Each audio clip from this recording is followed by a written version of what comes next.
Good morning and welcome to our Power Breakfast interview today.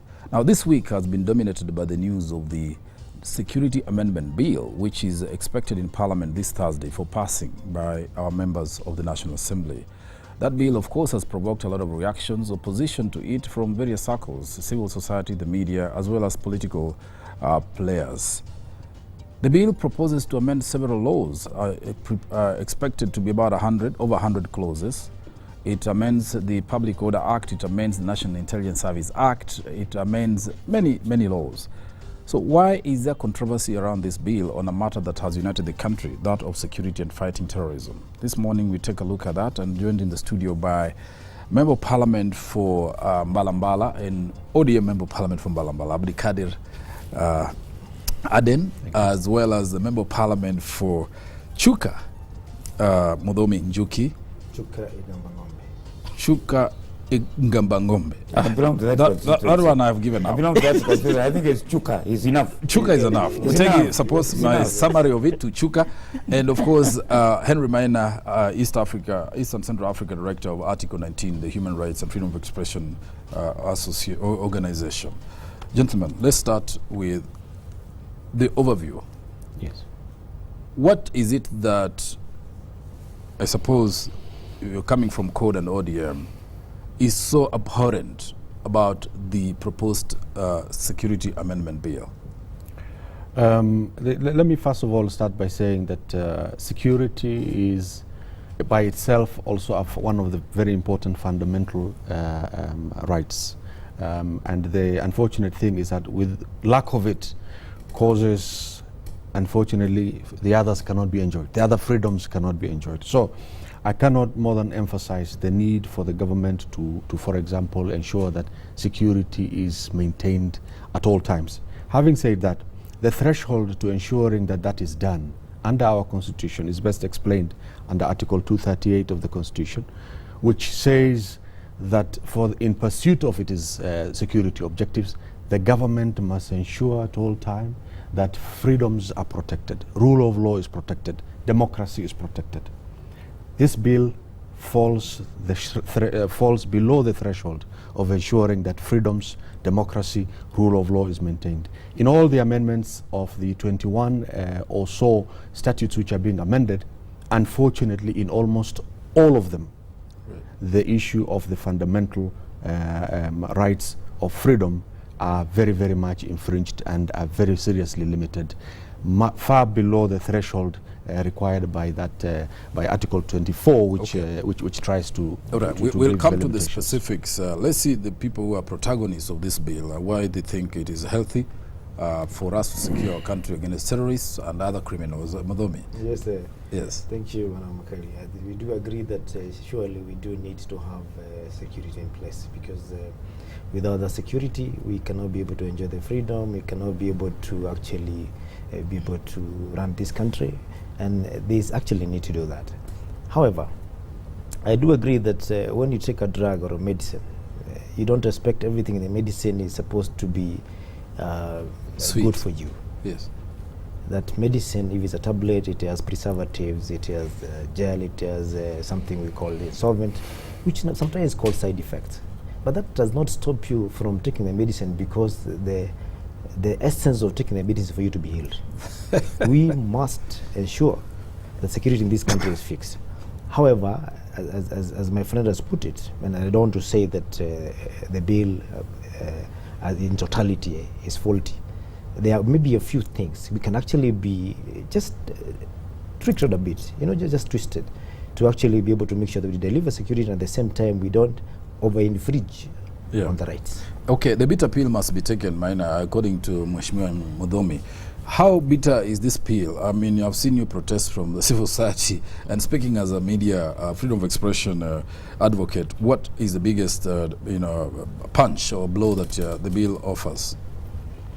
I think, one, the bill does not deal with insecurity in the country. It seeks to police security agencies and give them extra power than they would duly be granted. And I want to say this from the understanding that the bill presupposes that we've been under attack by terrorists who come from outside the country. but the bill does not seek in any way to amend the Immigration Act. It does not seek to amend the Kenya Defence Forces Act. Those are the two main players in dealing with our borders, but it doesn't say anything about them. It says something about a border committee that What should be it set up creates between is different agencies. it creates 6 new bodies. Yes. Among them is an airport authority Yes. and a joint border team. Yes. But in creating that joint border team, it does not go to the mother law, so that it fundamentally reorganizes how we deal with our borders. Right. So for me, that's the first thing, that we've done the proper diagnosis and understood that our insecurity is externally driven. Yes. But the prognosis, the treatment, as Mheshimiwa says, of the pill is for a wrong thing, is for an internal challenge the country is having. And the example you begin to see that the immediate proposed changes on the public order law is to begin gazetting where people will meet, Yes. presupposing that it is in public meetings that terrorism has been nurtured. It begins to say the cabinet secretary will gazette places, time, when such meetings can happen. So when you think about it, is that what has caused terrorism to this country? Yeah. Is that what caused Mpeketoni? Well, is that what caused Mandera Bus? Is that what caused the I Quarry? guess, Maina, you are attributing all the objectives of all these amendments to fighting terrorism. Yes, My that's view what- is that, in fact, some of the clauses or amendments, proposals, do not necessarily touch on terrorism. They actually intend to order society and organize it Yes. pursuant to the state's interests. What that's we're where talking the- about yes. is an amendment to the Public Order Act, yes. which now gives the cabinet secretary power to declare and gazette places where public demonstrations may be held, for example. Is that not the case? Yeah, so we That need may to... not have anything to do with terrorism. Yes, we need to ask ourselves that for sure, if this bill has 109 clauses and it seeks to change 22 laws, is it minor changes, as they've called it? Security minor changes? No. Yeah. It seeks to establish fundamental. it seeks let me- six yes. new Let me- bodies. Let me come in here. 6 new bodies that Yes. did not exist at all. Let me come in here. Border processes and the like. So in reality, I'll allow you, Mtege, but allow us to understand that nobody amongst us is against changing the security architecture of this country so that it works. Right. But we are against a process of making Kenyans believe that now we have a panacea. Yet it is only supposed to make us cool down because of the continued attacks. And tomorrow we will begin to look for another scapegoat. Because these very laws, the security sector laws, in the constitution and elsewhere, were made by security people. It is one of those sectors that there were no other considerations. It's what they said they needed that was carried. Mutegi. My issue is this. The deputy president came to this show here. He said, the president, you tell the president, and even the president had said so, you tell me the buck stops at me, but you do not have the power to rein in insecurity. Does that bill give him that power? In what way? Yes. It reorganizes how the Inspector General would be appointed. So moving the powers of appointment from the National Police Service Commission to directly being a nominee of the president and vetting by Parliament. So one thing it has done is that, yes, there was a final appointment where the presidency was involved, and 2 of the commissioners in National Police Service are nominees of the office of the president. Let's not forget this. So what I see that we've been crying about when you say the buck stops at the president and the president has no power is the president telling us that the 2 nominees in the National Police Service Commission who are from my office are ineffective, but I don't want to do away with them. I will keep them on a salary in the commission, but I will take these powers by myself so that I can be held accountable. I think that's a very not well thought through process, because by the president being the ultimate vanguard and protector of Kenyans and protector of the Constitution, it doesn't mean that he will do everything by himself. By understanding state structure, that's why he has cabinet secretaries who he appoints. Remember, he appoints the cabinet secretary in charge of internal security. Yeah. And that is a policy team that is supposed to help him review this. Okay. So when we begin to see the president saying, I have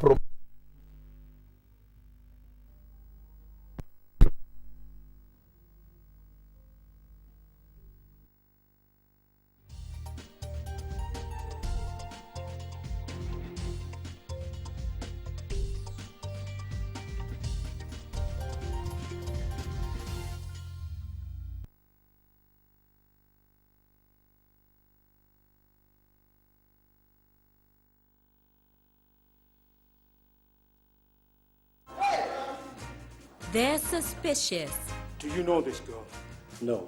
Hiyo ni mistaken identity. Manake. If you have anything against me, say it. Mischievous. What are you doing here? We have a stomachache. Iko wapi evidence?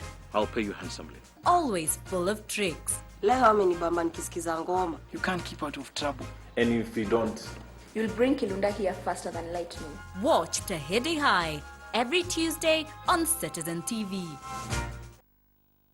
So this is what you have been doing all along. You leave home in a rush, terrible rush. You run out like lightning. You're here sunbathing instead of working. Honey. Honey, you see, stop smiling, please. I've not come here to look at your face. I tolerate it throughout the whole night.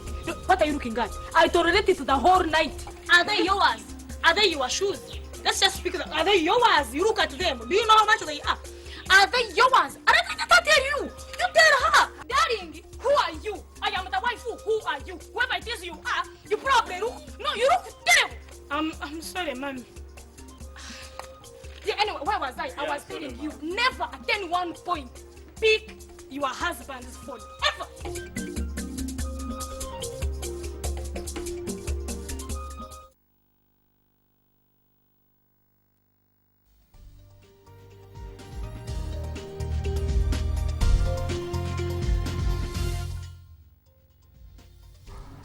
Okay. Just there, we were hit by drastic power shortage, power failure, blackout. There are no terrorists, I'm not taking. But yeah, as we were discussing, well, looking at the Security Amendment Bill, Aden, you were saying you have specific. We're about to get into specific amendments proposed, but generally, you're still speaking. Right. Yes. What I want to say is that on the specifics, if you look starting from clause 5. The first freedom which is denied by this bill is the freedom for Kenyans to freely associate, to freely demonstrate, to freely hold their public events. Again, this has been put under the hands of the Cabinet Secretary. Let's not forget that it's been a journey that Kenyans have gone through for a very long time to get to where we are today. The freedoms that we enjoy of assembly, the freedom of expression that we enjoy today was not so in the past. And I must say that there are people who lost their lives, Kenyans, in the second struggle, shed blood, jailed for many years, so that we can enjoy this particular freedom. This bill comes in and just takes it away. This is one thing that this is one fact that we must wake up to the reality of. Secondly, you should give Muratami an opportunity to say how does that help. Yes, while still on the same, while still on that same note, it again brings the issue of the Cabinet Secretary approving those gatherings, those demonstrations, and putting them to a specific corner. If Kenyans today wish to express their disappointment, for example, with the law which is being proposed, if this law were in place, then they will be told, go to some corner somewhere in Nairobi, and they do whatever you are doing there. You have no freedom to even come and present your petition at the gate of Parliament, which is a right that Kenyans hold and love very, very dearly. Why is it that we're taking this away from the police? Exactly. The independent police service, we will just notify them, get the license of it, and go and do that. You may want to comment about that. Actually, the exact provision says that the Cabinet Secretary shall gazette places where demonstrations, picketing, and so forth, which are allowed in the Constitution in our Bill of Rights, may be done. I don't know whether that means he'll gazette it. If you are going to demonstrate tomorrow or picket tomorrow, he'll gazette it tonight so that tomorrow you go to that place. Or he'll gazette it permanently. So it means picketing will be done at Uhuru Park, and at Dagoretti Corner, Yes. and where possible, Mlolongo. Yes. Not at parliament buildings like we saw the other day, civil society, when they were protesting against salary increases by members of parliament. What do you say about that? Yes, Bwana Makali, allow me to say that you know, Kenya is not in isolation in the world. We are one country where we live in the earth, in the world where other countries exist. And I want to say, if you really want to be a very successful businessman, you should go and look at the poor and see what they do, and then don't do it. Then you go look at the rich, see what they do, and even do it better. Mr. Makali, I'm sure each one of you in this all around this table have left this country. And I'm sure as even you come to debate on this thing, you've looked at how picketing and demonstrations are done in advanced countries like America, like Britain, and even Turkey. And I want to mention even what they have done last week. Even Mexico. Yes. And what happens is that you do not allow demonstrations to take place anywhere, everywhere in the country the way they have been taking place. Because nowadays you wake up in the morning, you are going to have your official meeting in your office. You even have foreign investors. And at 10 o'clock, the noises are out there, and the running around and looting that is taking place at the CBD, chaos everywhere. And we are saying the fundamental rights to actually picket and demonstrate in Article 37 of the Constitution, in this particular case, in this amendment, are not being violated. What is happening that we are going to put some order in that demonstration, in that picketing, whereby the Cabinet Secretary will gazette and say, you want to be demonstrating outside Parliament, you want to demonstrating around Jivaji, you want to be demonstrating in Uhuru Park, then you can have it. However, we don't expect you to run around Kenyatta Avenue, we don't expect you to run around Ludhuli Avenue and Kimathi Street, breaking into shops and all those places. How does that And work, Mudhomi? It will work. It will work because I want to tell you why it will work. And what is the objective of picketing and demonstrating? It's to communicate a message to the Of course authorities it will communicate. that you want to listen to you. Correct. It has worked in other countries and it's working. For example, now when guys go to Harambee House, Yes. on a Monday morning, and they block the whole road the whole day without notice. You know, we are saying in this particular case, There was notice. we need to have adequate preparation, even by the members of the public, that there's going to be a demonstration in this place. I was in Mexico the other day, and they were carrying demonstrations by university students to protest. The killing university students some years earlier, and they blocked the whole road. But even from the previous day, we knew that this particular road, even in the press, in the media, everyone knew that on this road, tomorrow it's a no-go zone. Look for another alternative. You see, that gives you time to plan and order. Yeah. Then, you know, okay, fine. Let's hear what... what I want to say is that the reason on the purpose of demonstrating is to pass a message. Correct. You want to send a very strong message. Kenyans want to walk around the main streets of the town and go and ensure that their voice is heard. They are felt and their message is clear. Often they carry banners. I tend to find a lot of difficulty under this particular proposed law in relation of this particular denial of this right and its connection to terrorism. Exactly. It just doesn't link. Where does it come? The other thing I wanted to say is that in addition to that particular amendment brings in a very critical issue. It puts criminal liability on the organizers of that particular demonstration and event. Now, you and I know that it is the role of the police service to guarantee security and safety. If, let's say, I'm demonstrating, and my good brother here decides, let me mess for this particular one, and where we live in Kenya, this is a reality of what happens. He just needs to send some few thugs to come and stone cars and break buildings, and the following day I will be in court, and I will be charged for crimes that I do not even know have occurred, and I will have to repay all those damages by myself. It takes away the element of criminal responsibility from the crime, from the people who committed the crime to innocent other people. How does this whole thing link up to the issue of terrorism? That is one link which is not visible. Or insecurity for that matter. Okay, that's why we're saying this is an argument is put forward that this is an attempt to shrink down the rights of intervention Kenyans, and Bill of Rights. Appreciate Honorable Mudhomi's comparative examples from USA, UK, Mexico, and Turkey. And I want to begin by saying I was in Washington when the US Africa Summit was happening. I was part of the team that organized a demonstration against the Ethiopian government at State Building. And we were allowed, one, to give a memorandum to President Obama, who was the host of all those, and Prime Minister Desalegn stood by as that process went on. The understanding is that there was notification, which is an actual reality in Kenya. What police have not been doing, that it is their duty, once they've been notified, as the law requires, that they then inform Kenyans, as are required by Article 35, that tomorrow there will be this procession, tomorrow there will be this marathon. How come they notify us when there is a marathon, or when there is a safari rally? But when there is this already clearly spelled out demonstration by women to say stripping is wrong, you then begin to say they blocked you from business. The police have failed in notifying Kenyans. And instead of holding them accountable, what is it that they missed so that they could not inform Kenyans in time, given that the notification comes hours earlier?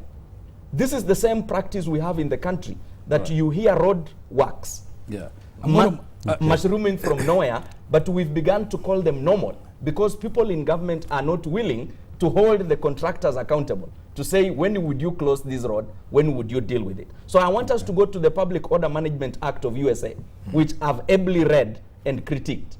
I want to go back to the UK Public Order Management Act. In 2007, I solely gave a petition to Gordon Brown as a Prime Minister to intervene in the Kenyan fiasco. I had given a notice 10 hours earlier, and I was permitted to get into number 10. In Kenya, even when you've notified that you will want to petition the president, we will see police being used to block you from petitioning. So we haven't accepted that public petitions are part of our governance structure. And that's what we were trying to reverse with a public order law that was passed in 1930. Yes. So instead of reviewing it holistically to be in tandem with the Constitution, you are reviving things that had been removed by reviewing the Chiefs Act and others. You going back to permission as opposed to notification. Yeah. Just briefly, and then we move on to something else. No, I think I was probably going to move on to something else. Okay, in fact, let's look at something else precise. The amendment also, the Security Amendment Bill, proposes to amend the Penal Code. Yes. This is now regarding publication of pictures, obscene, whatever. It says, a person who publishes or causes to be published or distributed obscene, gory, or offensive material which is likely to cause fear and alarm to the general public or disturb public peace is guilty of a felony and is liable upon conviction to a fine not exceeding 1 million shillings or imprisonment for a term not exceeding 3 years, or both, or where the offense is committed by a media enterprise to a fine not exceeding 5 million shillings. What is your honest perspective on that? Let's start with Modomi. Okay. Yeah. Modomi, first, do you support that proviso? First of all, yes, I do support it. Okay. And I support it. Maybe I may not really support the wording that has been used, but I support the idea that publishing good pictures. Yes, I'll tell you why I support it. Yes. Actually, the Article 24 actually spells out the media freedom and all that, and it's not supposed to be curtailed as per se. But it's not supposed to be read in isolation.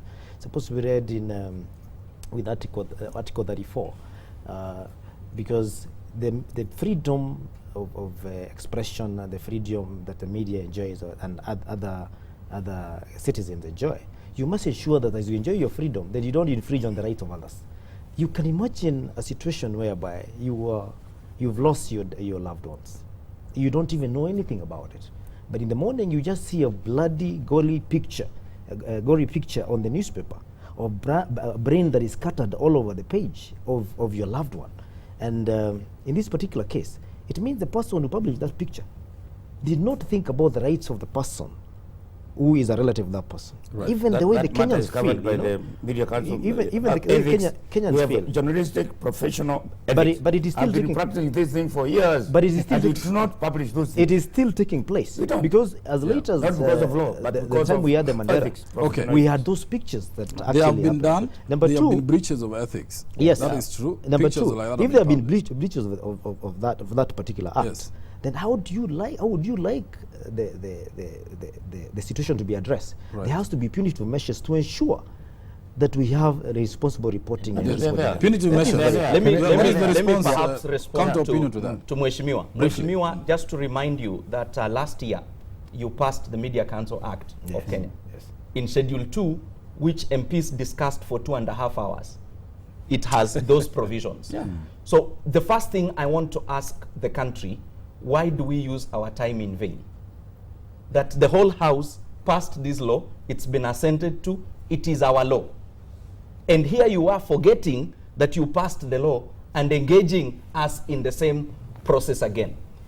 Given that there have been breaches, and I want to point out, for instance, that there have been breaches, True. and that's why law exists. For instance, the Star newspaper was accused to have maligned the president. The president went to the Media Council and won using the Media Council law.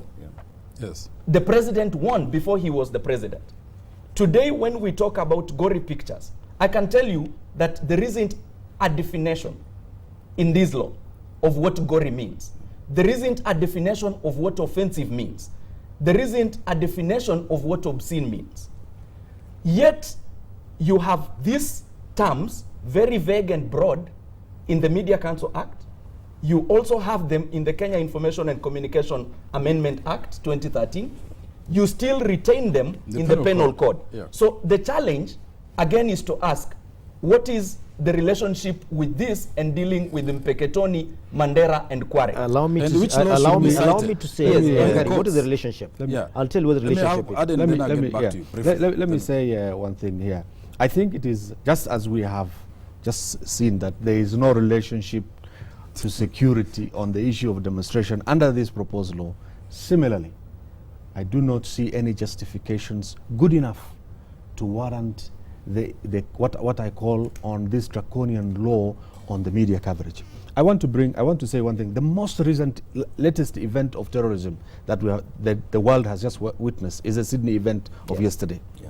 It is the media that kept all of us informed. All of us were eagerly awaiting of the news that is coming out of there. We saw victims that are coming out of that place running. The news was giving us the real issues as they were happening. Look at Westgate, and I just want to pick that as a quick example. If Kenyans, imagine putting Kenyans in darkness on Westgate. We are here in Nairobi, we are just hearing boom out there, we see smoke, and we have no clue about what is going on. What I want to say is that under the Article 24 of the Constitution, subsection 1E, which 24 is the one that talks of limitation of the rights. That article, that particular subsection E, says that any right that needs to be limited must not be done unless there are no any other means. And this is what Wakili has just explained, that indeed we have other existing laws that address this particular issue of irresponsible publication of this. The media itself, the council, has a self-regulatory way of doing this. Let me say that there's a design of things that is being built on the issue of curtailing public demonstrations, wanting to shut down completely the media, and again I'm sure we'll move to the other issue of how the heavy-handedness the government is preparing to be, so that then we will understand why these other two issues are being amended. Yes. Let me before you answer, okay, fine, proceed. I'll add the other. I want to link then I'll this. add the clarifier on Yes, that but particular Okali, allow me to link the reporting and the gory pictures to what happened in Westgate, and tell you why we should not happen. Because in this particular case, we must be aware that the fight we're having against terrorism is about people we actually cannot be able to see. It's not about the Somali army coming and engaging in a fight, open fight with the Kenyan. You're talking about invisible people like the way we had Mungiki in this particular case. And we are saying, when you give them a video, when you give them pictures of actually what they did, they have been using those videos and those pictures to actually be able to train the other terrorists. They show them, you glorify them, and show them this is what we did in Westgate, this is how successful we were, and this is the next move you're going to take. And yet, it is Kenyans who are doing it. Those journalists are Kenyans who go and put evidence together, picked with CCTV of Westgate, and make a movie that looks like it was done in the studios or in Hollywood, just to glorify the terrorists, just like the way we do with it can be argued. I'm sure it can be argued that and pictures or evidence of success, propels more terror attacks. Correct. Because there's a sense of success, of triumph. But can that argument outweigh the need for people to know what is going on? That is the balance that we need to strike. And let me read you now the clause which I think to me causes a bit of alarm. The amendment to the Prevention of Terrorism Act, Section 30, Clause 30F, now on prohibition from broadcasting, that any person who without authorization from the National Police Service broadcasts any information which undermines investigations or security operations relating to terrorism commits an offense and is liable to conviction for a term of imprisonment for a term not exceeding 3 years and or 5 million shillings. Then clause 2, a person who publishes or broadcasts photographs of victims of a terrorist attack without the permission or the consent of the National Police Service and the victim. Now, at what point do you get the consent? Commits an offense and is liable to conviction to a term of imprisonment not exceeding 3 years. If I may just get now, in that particular part. So the police have to authorize broadcasting or reporting about terror attacks, about publishing pictures. How is that? And I want to use an example before then we'll have the rationale for it.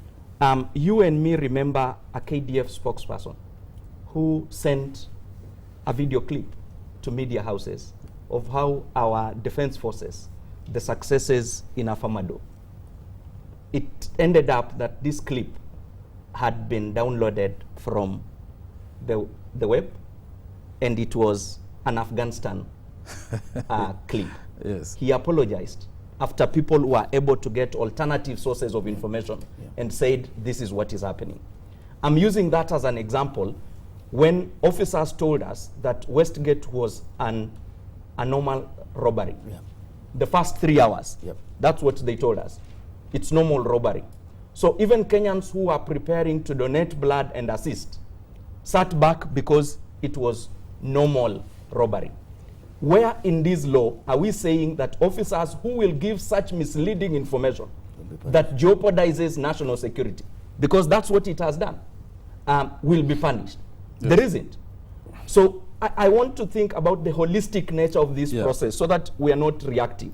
But two, as we think through this, Mheshimiwa, that whether Kenya published those pictures of Westgate or didn't, they were going to come out. And some of them, when I went around Kenyan media, and I know that the Media Council of Kenya did a study on how they covered that and what were the mistakes so that they can teach people on how to engage with this. Just like the Parliamentary Committee on Security is being taught when there are revelations that get to you because from the security agencies, how do you deal with them as Parliament? We've not punished you because of breaches on how that information has come. And we are elevating publication of a picture from a misdemeanor to a felony. It is equal to killing somebody. Yes. I think, look at Saitoti's crash.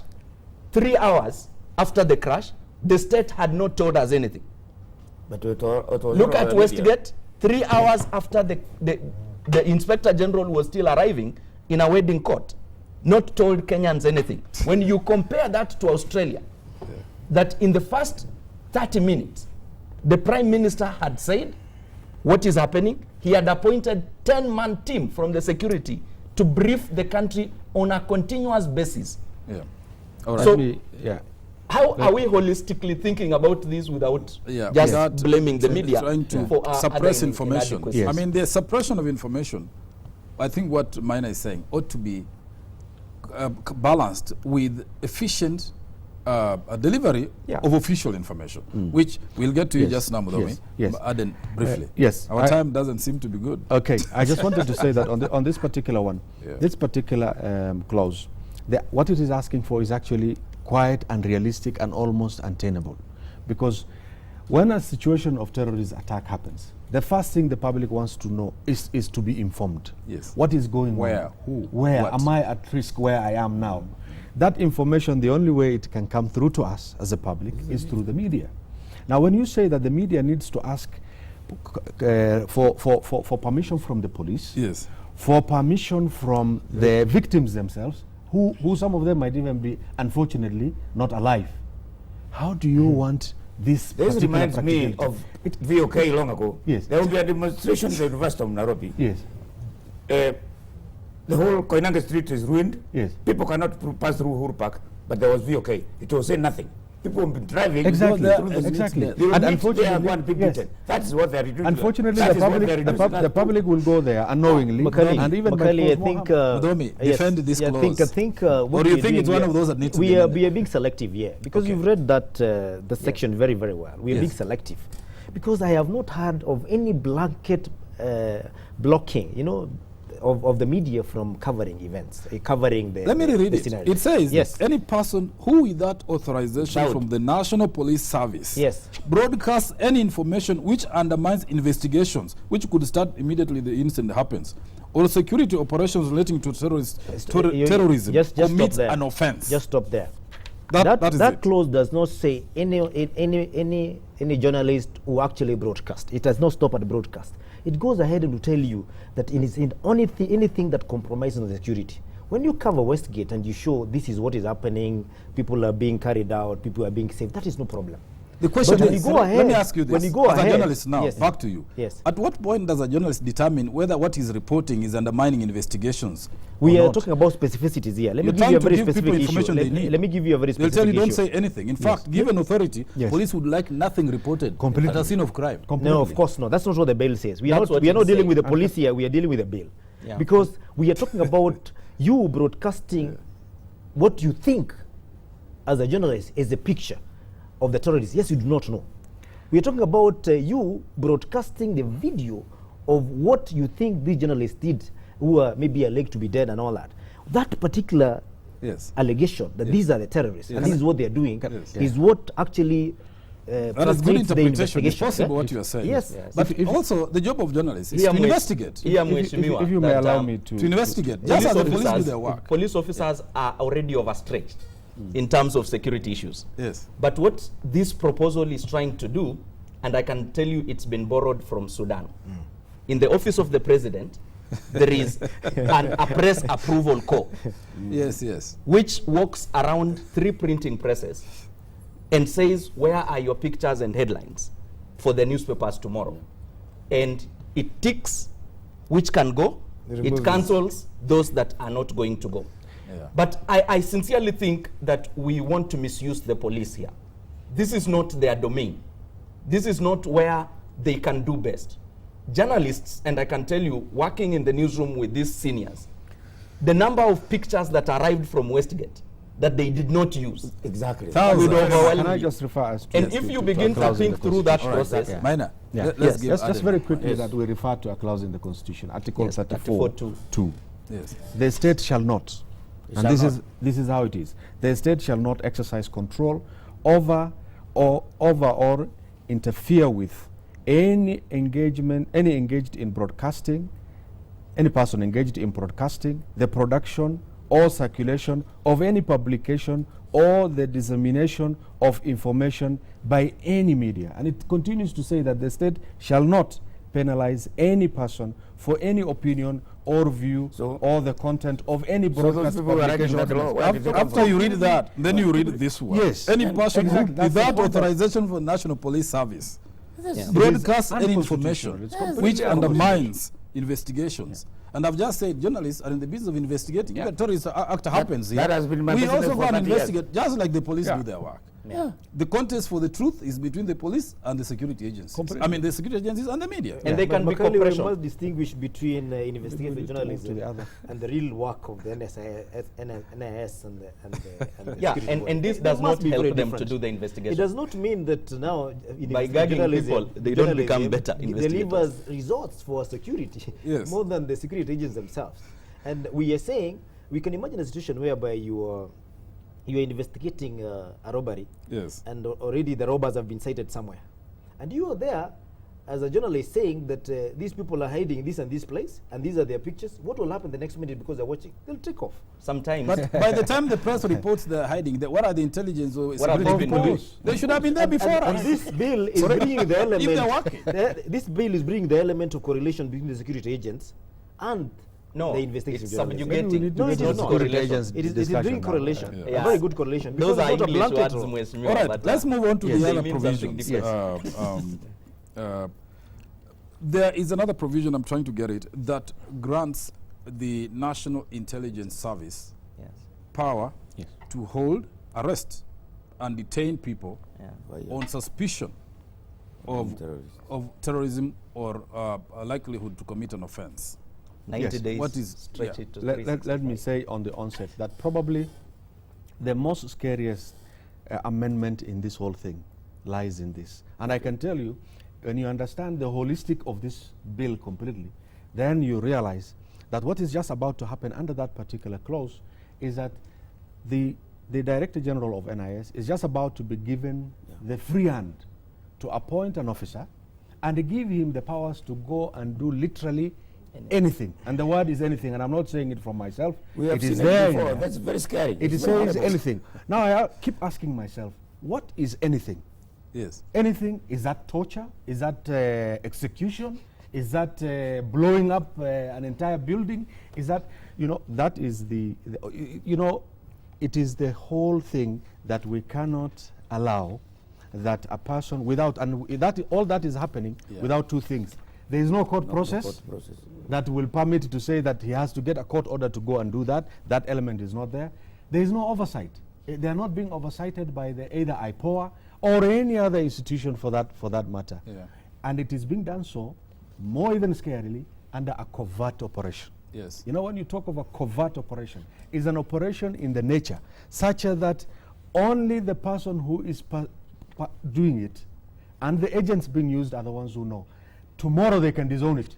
If we wake up to Nairobi, something has happened because this guy is allowed to do anything. Yeah. If we come and find a very gory situation of where people have literally been massacred, and we wake up and ask ourselves, who did this? The police have no information. IPOA will tell you we don't know because we do not oversight that arm of the government, which is probably the one that will have done that. And because the NIS will have done it in a covert operation, they will say it is not us. We don't know it, and they walk away. Special branch used to So do that. that is what the special branch Then what do you used have to to do say about exactly. it? The amendment gives the NIS power to, among other things, hold people, What detain justification? them, and when those people are taken to court, they can be held for up to 30 days, extended to 90 days. To 1 Beyond year. that, 1 they year. also this amendment also gives the NIS power to what they are calling to install anything, to do anything, to intercept your communication. Everything. Defensible? I would actually say that one reason why this is being brought to Parliament actually, and I want to tell you that it's the draft bill, which we're supposed to actually amend. We're not looking at the final bill as per se. And so I'm glad to hear this. yeah, there will be a few amendments. to Let's this hope he will particular introduce case. these amendments. But I want to tell you that if that act was in place, when the White Widow was in Mombasa, she would not have been released the way she was released. Because the provision of retaining, first of all, 24 hours, taken to court, and then retaining for only about 60 days, 90 days actually, where the investigation is going on. It means that if you get any link to this particular crime, much after you have released them, and remember you're talking about terrorism, many other crimes would have been committed. And in this particular case, we are saying that in the case of NIS, you can imagine a situation whereby you're in charge of intelligence, you've gotten information, but you have to go through a system whereby you have to report to the police. And you remember in this the case of Westgate,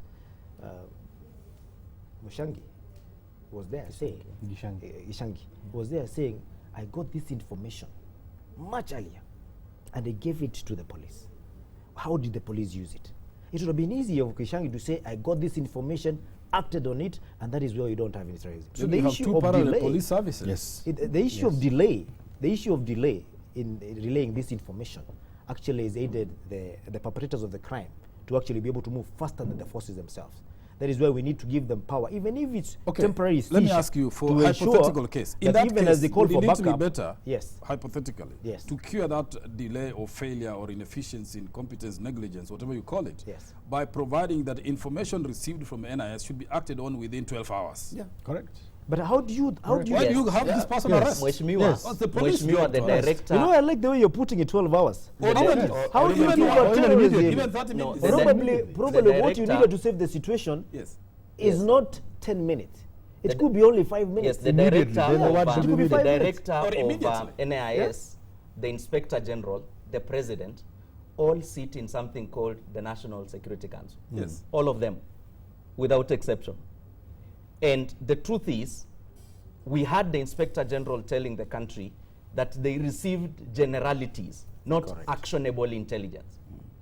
So this law does not help NIS to come up with actionable intelligence. In fact, what it does, it swarms them with paperwork. More work. Which in reality, anybody who's done bits of analysis, that if I get information from, there is an estimated 30,000 hotels in Kenya.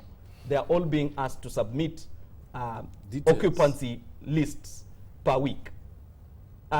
What are we going to do with this? And I sit back honestly understanding that we need to deal with security. But I see that all you are saying, let them do anything. If they killed Henry and then they come up and say, oh, the house did not have any weapons, but we suspected initially there were weapons, then his death is collateral damage because there was a bigger good called national security. What I would like us to be able to do is, one, to bring back the role of Parliament as a civilian oversight over the security agencies. Parliament is, in my humble thinking, totally abdicating his responsibility oversight and beginning to think like they are the Director General. When I listen to Honorable Mudomi, I do not think like he's saying, I'll be able to hold the Director General accountable. No. He is the Director General now.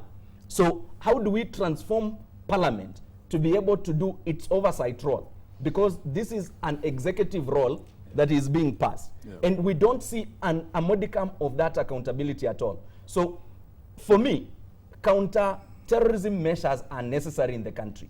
Is this one of them? Right. No. It needs to be slightly more targeted, that where there is suspicion, where there is justifiable suspicion, yes, the Director General would be allowed to do 1, 2, 3.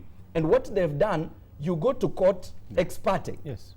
Yes. You go to court ex parte. What it means Get a search warrant. that there isn't too much. It's just appear, pick an Inspector General, not any officer. Because what has been happening in Kenya is this process of deploying rookies. We take rookies to Kapedo. We want to take a rookie to investigate a terrorism issue. So you're saying any officer again. All right. And they will come back after 10 days and tell you, I'm not getting anything. All right. And the terrorist has gone. Okay. Let's Maina, think through. it seems to me that the attempt here is to cover up a failure by crafting laws that exist. You create more laws on top of that, because as we have seen, or where institutions are failing, like police are failing to apprehend, you give the NIS power to apprehend. Yes. What do you do with the police? Correct. After that? And this is disband. Let me see, Aden. What? Yes, this is what I wanted to say. I think we are not short of laws to manage our security system. We have an efficient security system which is not working. And what we are trying to do now is to duplicate more laws now, in the hope that the security situation will be solved by this pile of laws and this unsupervised authorities. The NIS, indeed, by looking at this law, is overburdened to the extent that they're even supposed to secure important personalities. I personally believe every Kenyan is an important person. I don't know who those important personalities are. Buildings, government buildings, and all this. This is overburdening and moving them away from their core mandate, which is for gathering intelligence and information. My good friend here says that some information needs to be acted on immediately. The Director General of National Intelligence enjoys the privilege of, I'm sure, his form being picked on the first screen by both the IG His Excellency the President, Yes. and every other person who needs to know about it. And immediately, and the KDF head, and immediately together.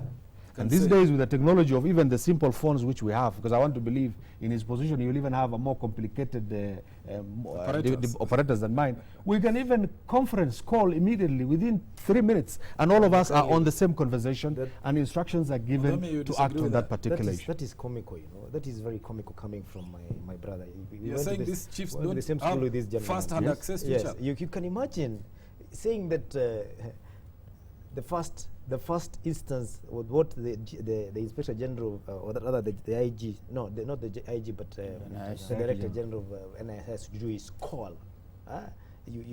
If immediate action do a is video conference. If immediate action is that you have to do a WhatsApp, whatever you need to do for actually able to relay this information. Now, let's think of a scenario. Yes. This morning, maybe we were seated here with the Inspector General of Police, right? We are seated here with him, Yes. and there is a strike by terrorists Yes. in Mombasa, and we need to get to him. How do we get to him at that particular moment? It means there will be delayed reporting, there will be delayed action, and in this particular, what will happen? We will be talking about doing an analysis, a postmortem of what should have been prevented in the first place. Because in this particular case, let me finish. I think the point that he was making is that things can be done snap. And you are calling that, it is not possible. you are calling that DG, comical. Director It General is of the you National being comical, Intelligence Service, It's not possible. and the Inspector General of the Police Why not? and the President are on 24-hour hotline. Correct. So anything does not have to wait for a report to go in paperwork to the IG. Suppose we have a scenario whereby you're working in a place where even communication has been jammed by the terrorists, because that is possible. Okay. Now we've secured our national communication systems. Yeah. That's why Yes. the fiber optic, one of it is run purely by government. So, Mheshimiwa Mudhomi, I want you to get a bit realistic and stop also being comical, because that's what you are now becoming. Okay. Maina, let's get out of this. Yeah. Let that comical discussion out. Yes. Yeah. Let's move to the next proposal Yes. amendment here. The number, this is it amends the Refugees Refugee Act by inserting a provision that the number of refugees and asylum seekers permitted to stay in Kenya shall not exceed 150,000 persons. Right now, of course, we have 600,000 refugees. Correct. What is the purpose of this clause? And then it goes on to say the National Assembly may vary the number of refugees or asylum seekers permitted to be in Kenya. I mean, this is coming at a time when we have more numbers already than the one that is being set. So what do we do? What do we do? Are we trying to purge refugees from Kenya contrary to international conventions? What is Well, it? I want to actually admit that actually we are part of that international convention, and we agree. And imagine we are operating in a situation whereby we did not even put any regard to capacity that we have toward refugees.